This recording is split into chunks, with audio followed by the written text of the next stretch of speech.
নমস্কার, আজকে আমি বানাবো শুখা আলু। ফ্রাই প্যানটা গরম হয়ে গেছে,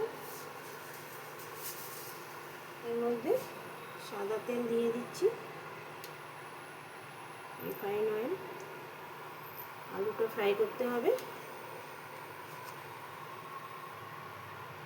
তেলের মধ্যে সামান্য একটু ঘি দিয়ে দেবো।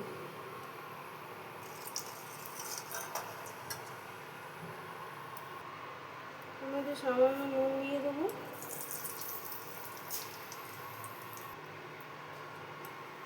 সামান্য হলুদ গুঁড়ো দিয়ে দেবো,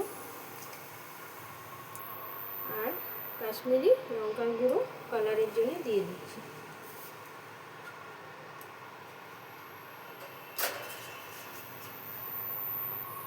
এবার এর মধ্যে সেদ্ধ করা আলুটা আমি দিয়ে দেবো।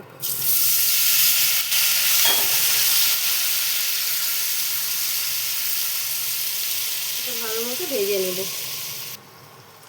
আলুটা ফ্রাই হয়ে গেছে, এবার আমি নামিয়ে নেব। এর মধ্যে সামান্য একটু সাদা তেল দিয়ে দেবো মশলাগুলো ভাজার জন্য। সামান্য একটু ঘি দিয়ে দেবো। এটা সাদা তেল আর ঘি দিয়েই হবে, আর খেতে খুব ভালো লাগে এটা রুটি পরোটার সাথে।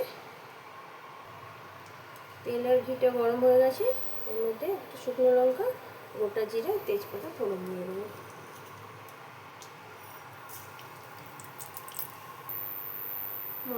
গোটা মশলাগুলো ভাজা হয়ে গেছে, এবার আমি কুচনো একটা বড় পেঁয়াজ কুচিয়ে মিহি করা একদম এটা দিয়ে ভালো মতো ভেজে নেব।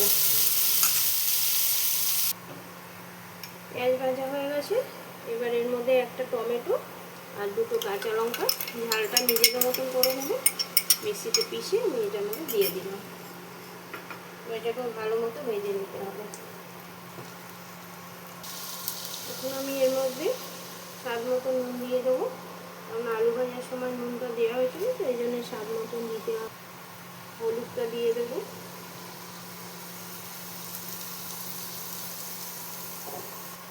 রঙের জন্য কাশ্মীরি রেড চিলি পাউডার দিয়ে দেবো। এবার এগুলো ভালো মতো ভেজে নিতে হবে। সামান্য একটু ধনে গুঁড়ো দিয়ে দেবো,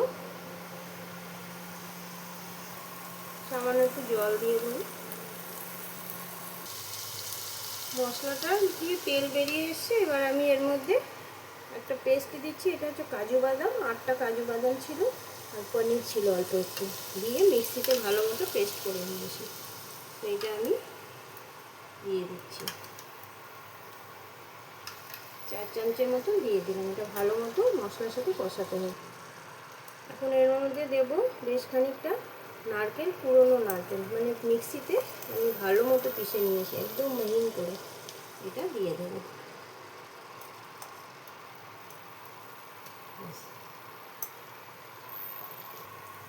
মশলাটা ভাজা হয়ে গেছে, এর মধ্যে ভেজে রাখা আলুগুলো দিয়ে দেবো। আলুগুলো প্রথমে সেদ্ধ করেছিলাম, তারপরে ভেজে নিয়েছি, পুরোটাই গলে গেছে। মশলার সাথে আলুগুলো ভালো মতো মিলিয়ে দেবো। এর মধ্যে সামান্য একটু জল দিয়ে দিচ্ছি। এটার মধ্যে আলু ভেজে রেখেছিলাম, ওই বাটি ধোয়া জলটাই দিয়ে দিচ্ছি।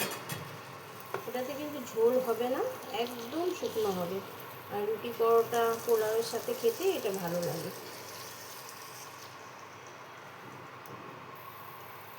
এর মধ্যে সামান্য একটু চিনি দিয়ে দেবো। রান্না আমার কমপ্লিট। এর ওপর দিয়ে একটু কাসুরি মেথি দিয়ে দেবো।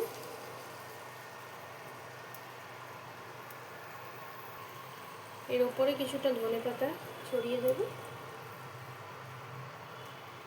এটা আমি এখন সার্ভ করে নেব।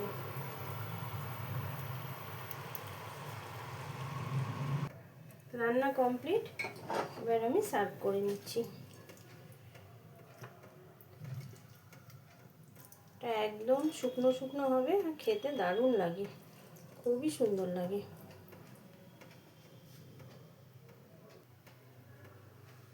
একটা ধনেপাতার পাতা দিয়ে দিলাম। এটা রুটি পরোটা পোলাও দিয়ে খেতে দারুণ লাগে। আর যদি ভিডিওটা ভালো লাগে তো একটা লাইক করে দেবেন।